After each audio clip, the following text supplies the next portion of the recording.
Hi, this is Thomas with Believe in the Run. And this is Megan with Believe in the Run. And you're watching Between Two Shoes. And this is, if We you didn't haven't plan that. Yeah, we did. Well, you kind of know what's going to happen. Okay. If you haven't been watching this, what we do is we take two pairs of shoes that we get asked a lot about.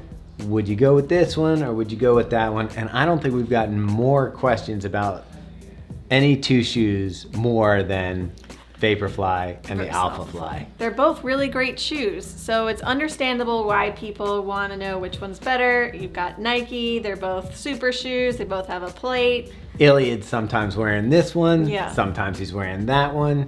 I mean, it really gets a little confusing, and it comes down to, I say, two things. Nuance of what you like out of a running shoe, and then also what the course is that you're running. One of the benefits I think you have with the Vaporfly is that it's a little lower to the ground, a little less technology, and just does better on turns. It's funny that you say lower to the ground, because remember when these came out? Yeah. Did the stack look insane? It did. And now it looks pretty normal, wouldn't you say? It looks like a normal shoe. Yeah, like most running shoes now have this type of large stack underneath of it. And the Alphafly now looks like the max.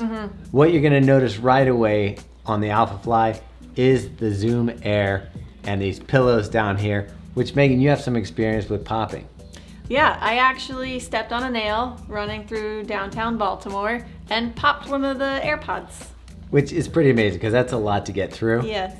And you ended up getting a fresh pair of Nike Alphaflys out of it. So it worked out okay. It wasn't all bad. What I like about this shoe is this really has that pop and the energy return like no other shoe. There's not another shoe on the market that when you're landing and you're taking off from the toe has the kind of bounce and responsiveness that this shoe has. It almost defies gravity. It's a combination. I mean, obviously they did a bunch of testing to figure it out, but you've got the foam, you've got the carbon plate, and you've got these AirPods, and they're all working together to just give you an amazing, light, bouncy, responsive feeling.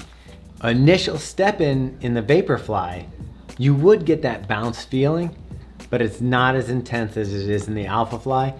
And over the run, I just don't think it lasts as long.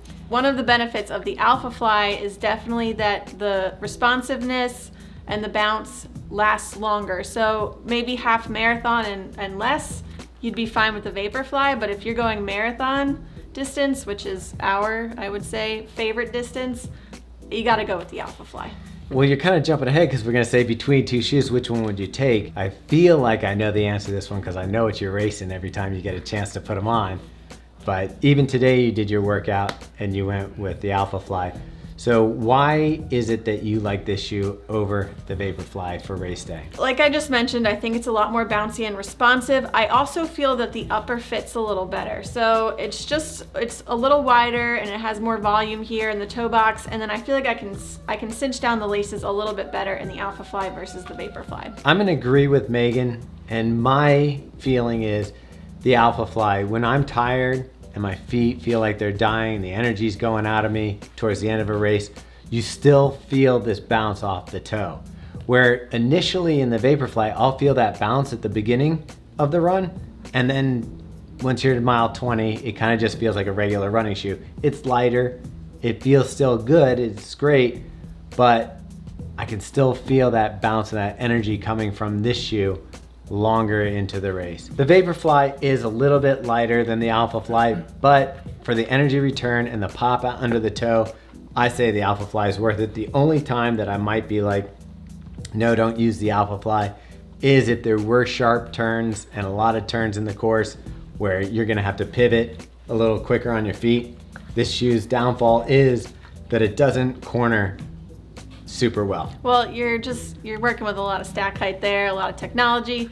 Is there any course or distance you would choose the Vaporfly for? Last year when I was doing time trials and doing all my speed work, I was always grabbing the Alphafly.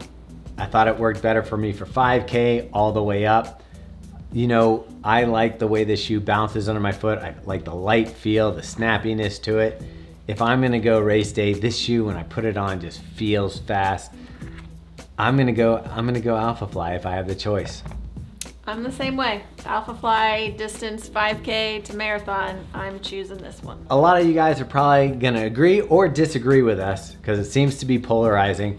So why don't you go ahead and leave your comments in the comments below? Yeah, in the comments below, and tell us which you prefer, if you've tried both the Alphafly and the Vaporfly, and tell us why we're right or why we're wrong.